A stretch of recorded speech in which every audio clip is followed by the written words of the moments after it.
today I'm going to be telling you guys my story of being 19 and pregnant. At the time, I was already really independent. I was already living on my own. I had my own apartment. But I was dating my now husband, but boyfriend back then. And he was working, going back and forth from San Francisco to Sacramento, working construction. And so I would only see him on the weekends. And then he would be gone for the rest of the week. So it was actually really funny how I found that I was pregnant. I was at work and my friend, she said, "You're acting weird." And I was like, "I'm acting weird?" She was like, "Yeah." She's like, "Everything you've been saying, I think you're pregnant." And I was like, "No, I'm not." I was like, "I cannot be pregnant." I was like, "You're tripping." But she's like, "No, dude." She's like, "I really think you're pregnant." And I was like, "Stop." I was like, "I'm not pregnant." And she was like, "No, really." She's like, "Are you late?" And I was like, maybe. I was like, maybe by like a day or two. I'm like, "But dude, like, it's way too early. Like, I'm not pregnant." And she kept insisting that I was, and I was like, "Oh my god." And she's like, "I'm gonna buy you a test." And I was like, "That's not necessary." I was like, "I'm not." And she was like, "Well, let's go on lunch." And I was like, "Okay, fine, just so you can relax and let me be." So we went on our lunch to Walmart. I used to work in West Sacramento, so it was really close. It was like 5-minute drive to Walmart. So we went, got the pregnancy test, the cheap $1 pregnancy test that people get. So yeah, I got the cheap $1 pregnancy test because I didn't think I was pregnant. So we go back and then we wait till it's our break time.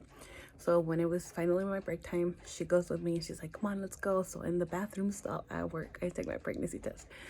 And what do you know? I was so confident that I was not pregnant.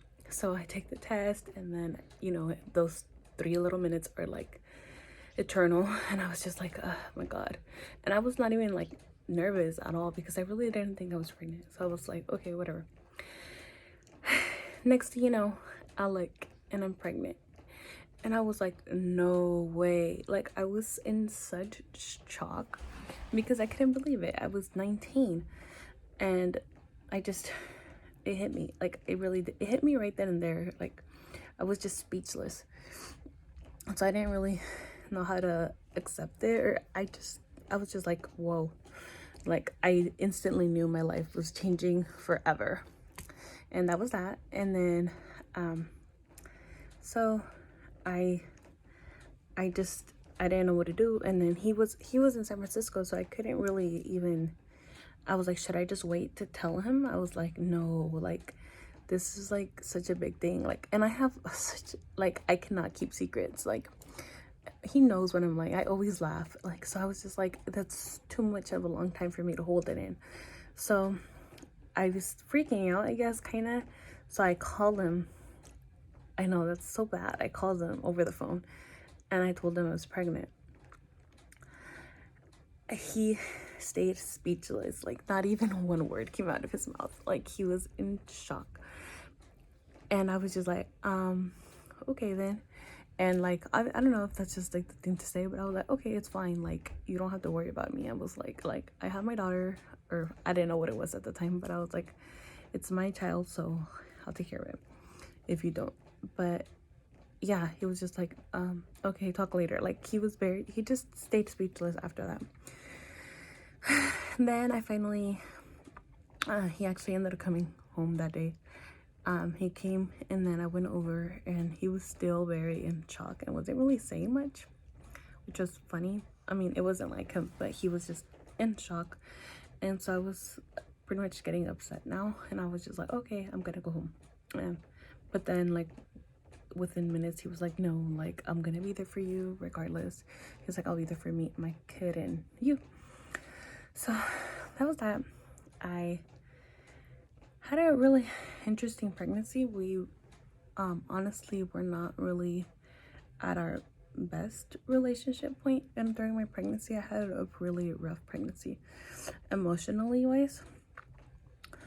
I feel like he didn't really capture that I was pregnant. I think he didn't really capture that I was pregnant. Or it didn't really hit him that we had a baby until she was actually born. Yeah, and during my pregnancy, I ended up, so because I was working and I had a decent paying job, I didn't qualify for Medi-Cal, or I had like a really high share of cost. So I didn't really have the best doctor. She was very rude, honestly. Like when I went in and I told her that I was pregnant, that I thought I was pregnant, like I had got a positive test. Oh, so to that, I actually, you know, typical kids, as soon as I found out I was pregnant, I was like, oh my God, like I have to go get checked. So I went. I didn't really have, because I had such a good paying job, I didn't have regular health insurance. So I just went to Planned Parenthood. And, you know, the usual, go there, super nervous. I was kind of like, oh my God, like, what if I'm not, like, I was like, I don't know, like maybe I'm not, like maybe it was wrong, like, so I was like, let me just go get checked. So I went to Planned Parenthood. I was waiting outside, super nervous, you know, the awkwardness of being there and everyone knows why you're there. So I finally go inside, take a test, and yeah, I come out, said I was 5 weeks pregnant. So yeah, 5 weeks pregnant, guys. And yeah, once I actually go to my first doctor visit, which was not that great because, like I said, she was rude. And she was like, so how far along do you think you are? Like, when was your last missed period? And I was like, I don't know. Like, I think it's this date, but I'm not sure. And she goes, how are you not sure? She's like, you're a grown-ass woman. How do you not know when you had your last period? And like, I was so young and immature, and I was just like, I don't know, like, and I just take it like that. Now I'm like, she was so rude. I'm like, now that I had another pregnancy and seen my experience, I'm like, wow, like she was rude. But I had to stay with her because I didn't really have much options because I didn't really have health insurance at the time. It wasn't until I actually hit 6 months pregnant, because it got so bad for me, guys. I used to throw up. I used to get to work and I used to throw up outside. Like right outside, I would enter and I would throw up every morning. I would throw up at my desk. Like I had so much morning sickness with my daughter's pregnancy.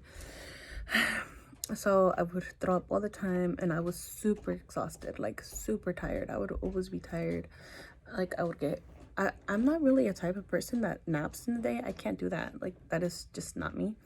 But I would take so many naps in the day. I would come home exhausted. I would be falling asleep at work. I would be falling asleep driving.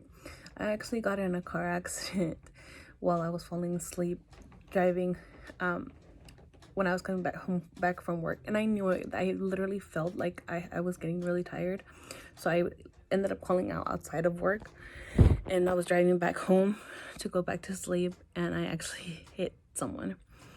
It didn't do much. I just hit the mirror and I broke the mirror, but still, that's something else to deal with.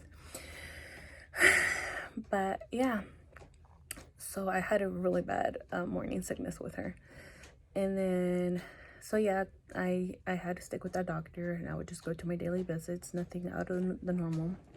It wasn't until I turned 6 months that I actually gave up. I didn't go back to work. I used to work at a call center, so it was very stressful. Like having to deal with the calls and the people while being pregnant was starting to take a toll on me. So I was like, no, it's not worth it. Like I'd rather just quit.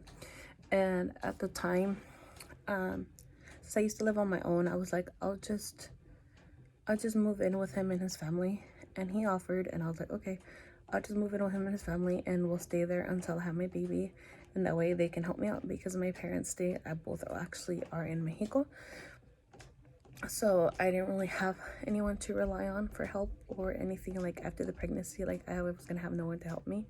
And so his family offered, so I took the offer and I moved in with them when I was 6 months pregnant, and I quit my job and I gave my old apartment to my sister. And so yeah, I lived with him for the rest of the pregnancy. And then since I finally quit my job, I was able to get regular insurance, and I was able to get back into what I originally had. The rest, like I had Kaiser my whole life, so I finally was able to get Kaiser again, which is like a good insurance. And so I finally was able to get Kaiser again. And I went to my doctor visits, and right away they checked me and they checked my blood pressure, and they said I had a really high blood pressure. And I was like, really? And they were like, yeah, your doctor before never told you anything about that. And I was like, no, it's never been mentioned to me. I was like, I never even kept track of it. So from there, they were like, okay, that's fine. We're just gonna keep monitoring you.